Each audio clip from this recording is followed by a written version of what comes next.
Today I would like to introduce to you Stephen Sachin, an entrepreneur who in 4 months took his fully self-funded online enterprise from $0 to 6-figure in revenue. And now, after a year since the launch, I believe it's 7 figures, right? Stephen is known for teaching that success is not something that can be predicted or controlled or guaranteed.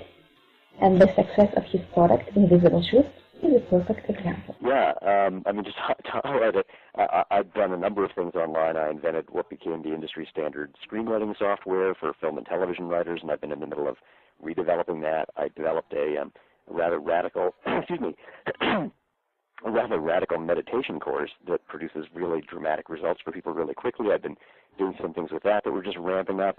And then I came home with this idea that had been practically given to me about doing running sandals, and she was really, really not happy and thought it was just a big distraction. And 6 weeks later, we both found out that this was way more than either of us had ever imagined. Very interesting. So tell us, Steve, how exactly it all started.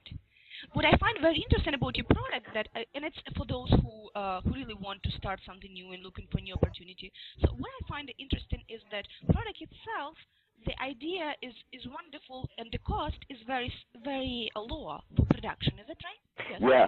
This as an internet project is that the product is about 10,000 years old. So what happened was I got back into running after a 30-year break, and I was never a distance runner. I was always a sprinter. So I found out that at the age of 46 or so, someone said, hey, there's old people sprinting. And so I got into that and had a number of injuries that kind of plagued me, and started to do some research and read about some people who said that running barefoot was a solution for that kind of stuff, that if you run barefoot, it can improve your muscle tone and change the way you stride, and all these things would be really helpful. So I poked around, and it turns out that there's a very well-known barefoot running coach here in town, a guy named Michael Sandler, who just wrote a book called Barefoot Running, which I'll give him a plug too, is at barefootrunningbook.com. And I was hanging out with Michael and said, I'm not sure if I really even want to do this, because I don't want to do slow, long-distance things since I'm a sprinter. And he said, well, just think of it as an exercise like going to the gym or a calf workout. And I said, hey, I'm ready to do that. And so I got into barefoot running, and then found out about this idea of barefoot running sandals. The Tarahumara Indians in Mexico are known for running hundreds of miles in these sandals that are made out of just scrap tire rubber and whatever they can use to lace it around their feet. And there's sort of a high-tech variation of that I had heard about and wanted to try. So I gathered the materials, and I made myself a pair of sandals.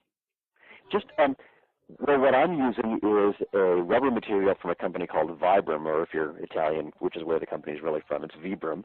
And they're known for a shoe that they make called the Vibram 5-Finger, which looks like gloves for your feet. But they're also known in the industry as rubber manufacturers for just sole materials for lots of shoes. So this is a 4-millimeter Vibram sole material that's really, really sturdy, but also really flexible, and thin enough that you can cut it with a pair of scissors, but strong enough that you can wear these for long, long runs for months and months and months. So that's the sole. And then the lace is just a nylon polypropylene cord that you wrap around your foot. There are a number of ways of doing it. One kind of looks like a toga, and the other is a more cool sort of slip-on, slip-off style that works really well. And these the nylon polypro comes in lots of fun colors. We've got black and white, of course, and then purple and royal blue and hot pink and hot orange and neon green and neon yellow and more of the shoes. So anyway, so I made a pair for myself, and a number of the other barefoot runners thought, hey, those are cool. Could you make some for me? And I had a little bit of extra material, so I did. And wait a minute. I still want to take it slow for those who really never developed the product. Sure. They really want to understand how much work involved, how much risk involved. So you said you had material, a little bit of material. How did you guys produce it? Yeah. Did you have some, at least minimal manufacturing facilities to do die cut? No. It was much simpler and much more fun. So what I bought is just a couple of large sheets of this Vibram material. So about a foot by 3 feet. Bought a few of those. And what happened was, after one of our barefoot runs, we just literally sat on the sidewalk in front of the University of Colorado with a marker to trace people's feet on the rubber material, and a pair of good kitchen scissors to cut them out, and a hole punch to make the holes to put the laces through, and a Bic lighter to burn the ends of the nylon laces so they didn't fray. And we just literally sat out on the street making shoes for a few hours. And it just so happened that it was, I think, Parents' Weekend or homecoming, and so people were walking by us, looking at us like we were absolutely crazy. And some people knew what we were doing, and they went, "Oh, those are those running sandals," and other people just thought we were, nuts.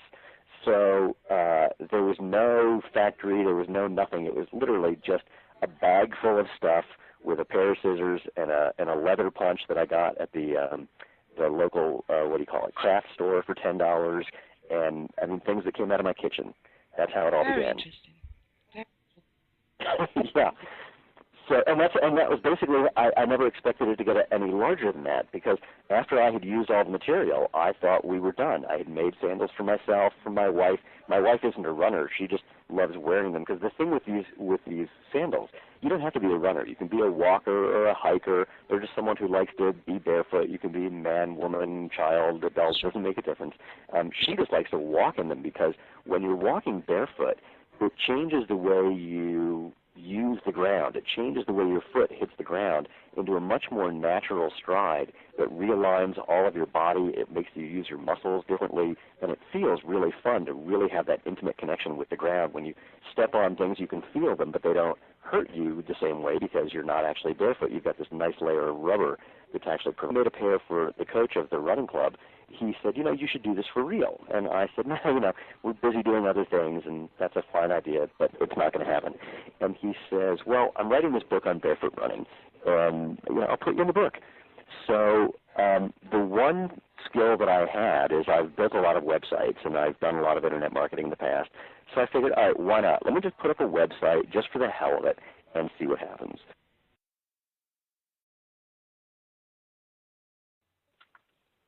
So please do tell us, what are those online marketing strategies that you have utilized to market your product online with literally zero marketing budget? Let me break that down, and actually I'll slow it down a little bit too, and say, so when I first started the website, all I did is, boy, what did I do? Not a whole lot, really. I think I might have mentioned it to some friends and family, mentioned it on Facebook, on my personal Facebook account, that I'd put this thing up. I mentioned it to some of the local barefoot runners and said that it existed. And then I did a couple of things. The first is I found that there was a few forums that existed about barefoot running and about these huaraches, these running sandals. So that helped a lot. And in fact, I'm going to come back to that because there's a really interesting thing that I discovered about that. So I made a couple of postings on those forums and just said, hi, here's what I'm doing, go check it out. I also, in what I had done is I had made a number of videos for the running sandals, because what I sell is one of two things. You can either buy a kit and make them yourself. We like to say they're custom made for you, by you. Or you can have us make them for you, and we just charge you extra for doing that. But I've made a number of instructional videos on how to make the sandals. And I broke the videos down into, instead of one giant video, there was maybe 4 or 5 of them.